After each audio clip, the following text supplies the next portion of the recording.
A very good morning to all my dear students. Today in my translation class we are going to start translate story from Hindi to English. Okay? So our story is मधुमक्खी और एक फाख्ता। ये कहानी बहुत छोटी है और बहुत सिंपल है। हमें क्या करना है, हमें इस इंग्लिश से ट्रांसलेट करना है। तो सबसे पहले हम कहानी को पूरा पढ़ेंगे, फिर सिंगल सिंगल सेंटेंस पढ़ेंगे और उसके बाद हम उसे इंग्लिश में ट्रांसलेट करेंगे। तो स्टोरी बहुत ध्यान से सुननी है और बहुत केयरफुली सुननी है, ठीक है। स्टोरी बहुत अच्छी होती है और सभी बच्चों को स्टोरी सुनना बहुत अच्छा लगता है और पसंद भी होता है, और मुझे तो स्टोरी सुनाना भी बहुत अच्छा लगता है। आप सभी ये कोशिश कीजिए कि जो स्टोरी आप यहाँ से पढ़ेंगे और इंग्लिश में ट्रांसलेट करना तो आप सीख ही रहे हैं, और आज की आज अपने से छोटे बच्चों को ये कहानी ज़रूर सुनाइएगा। तो चलिए स्टार्ट करते हैं। पहले कहानी पढ़ते हैं। ये कहानी एक मधुमक्खी और एक फाख्ता की है। इस कहानी में क्या होता है देखते हैं। एक बार एक मधुमक्खी थी, उसे प्यास लगी। वह नदी पार गई, वह पानी में गिर गई, वह मरने वाली थी। एक फाख्ता ने उसे देखा, उसने पत्ता तोड़ा, उसने पत्ते को पानी में डाल दिया। मधुमक्खी उस पर चढ़ गई, उसकी जान बच गई, वह उड़ गई। कुछ दिन बीत गए, एक शिकारी आया, उसने फाख्ता को देखा, उसने फाख्ता पर निशाना लगाया। मधुमक्खी ने यह सब देखा, उसने शिकारी को काट लिया। उसकी बंदूक गिर गई, फाख्ता उड़ गई। उसने मधुमक्खी का धन्यवाद किया। इस स्टोरी से हमें क्या मोरल मिलता है? कर भला तो हो भला। अगर आप किसी का भला करेंगे तो ईश्वर जो गॉड है वो आपका भी भला करेंगे, ठीक है। अब अगर आपने इस स्टोरी में एक चीज़ नोटिस की हो तो अच्छी बात है, और अगर नहीं की तो कीजिए, ठीक है। सेंटेंसेस बहुत छोटे हैं और बहुत छोटे छोटे लिखे हुए हैं, जिससे आपको इंग्लिश ट्रांसलेशन में कोई भी प्रॉब्लम क्रिएट ना हो। सारी टेंस का यूज़ होगा इसमें, कहीं पर भी कोई सा भी टेंस आएगा, लेकिन बहुत छोटे छोटे आप इजीली इन्हें बना लोगे। तो चलते हैं। शर्त है कि आपको सारे शब्दों के इंग्लिश ट्रांसलेट पता हो और इंग्लिश में उनको क्या कहते हैं वो आपको पता होगा। तो स्टोरी ऐसी कभी भी लिखकर नहीं बनानी चाहिए, इसलिए मैं आपको स्टोरी लिखकर नहीं बताऊंगी। तो स्टोरी का जो फॉर्मेट है वो ऐसा होना चाहिए, आपने इधर सेंटेंस पढ़ा और उधर आपने अपने दिमाग में तुरंत इंग्लिश में ट्रांसलेट कर लिया, ठीक है ना। और आप इसे लिखकर करेंगे तो वर्ड टू वर्ड करेंगे तो स्टोरी का जो फील है वो आई थिंक ख़त्म हो जाएगा, ठीक है। तो कोशिश करेंगे कि जल्दी से जल्दी आप इसे पिक कर लें। तो स्टोरी स्टार्ट करते हैं। एक बार एक, वंस अपॉन अ टाइम, मधुमक्खी, honey bee. Once upon a time there was a honey B.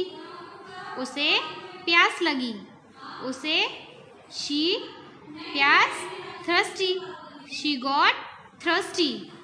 वह नदी पार गई, वह नदी पार गई। वह ही नदी रिवर पार गई means cross. She crossed the river, she crossed the river. वह पानी में गिर गई, वह शी पानी वाटर में गिर गई। Fail into water, she fail into water, she fail into water. वह मरने वाली थी, वह शी मरना die वाली about. She was about to die. She was about to die. एक फाख्ता ने उसे देखा. एक फाख्ता ने उसे देखा. एक फाख्ता a dove उसे हर देखा. सी a dove saw her. a dove saw her. उसने पत्ता तोड़ा. उसने इट पत्ता लीफ तोड़ा. Pluck it plucked the leaf. It plucked the leaf. उसने पत्ते को पानी में डाल दिया. उसने इट पत्ते लीव्स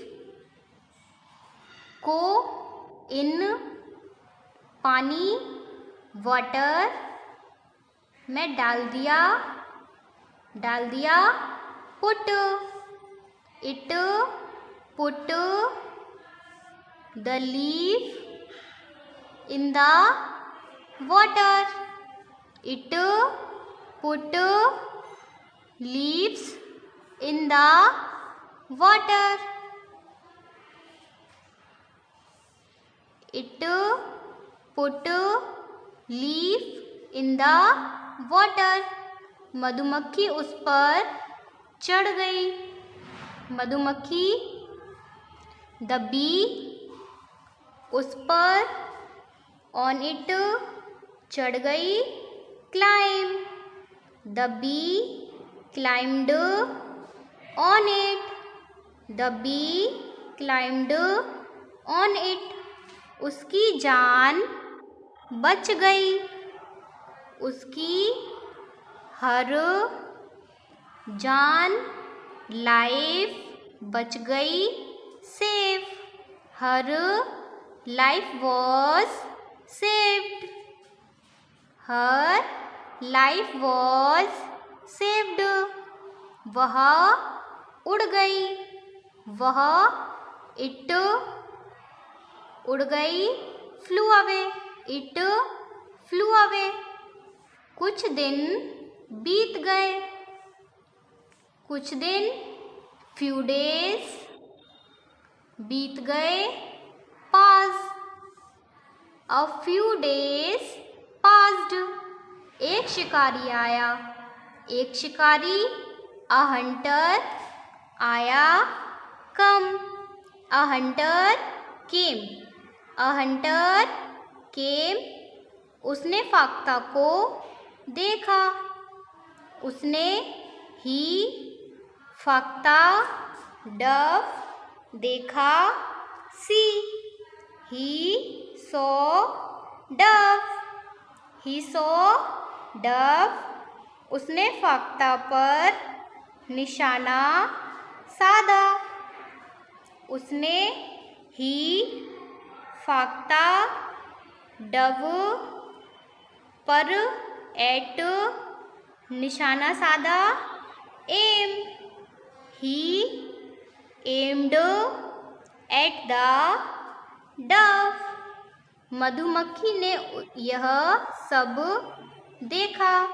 मधुमक्खी द बी यह सब ऑल दिस देखा. See the bee saw all this. The bee saw all this. उसने शिकारी को काट लिया. उसने इट शिकारी को हंटर काट लिया. Sting it stung the Hunter. It stung the Hunter. उसकी बंदूक गिर गई. उसकी हिज बंदूक गन गिर गई. Fell down. His gun fell down. फाख्ता उड़ गई, फाख्ता। डव उड़ गई, flew away, dove flew away. उसने मधुमक्खी का धन्यवाद किया, उसने इट मधुमक्खी बी धन्यवाद किया, thank he it thanked the bee, it thanked the bee. शिक्षा मोरल ऑफ द स्टोरी, कर भला हो भला, do good have good. Moral of the story, do good have good. अब आपका होमवर्क ये है कि आपको ये स्टोरी अपनी ट्रांसलेशन की नोटबुक में करनी है, विदाउट एनी हेल्प, बिना किसी की हेल्प के।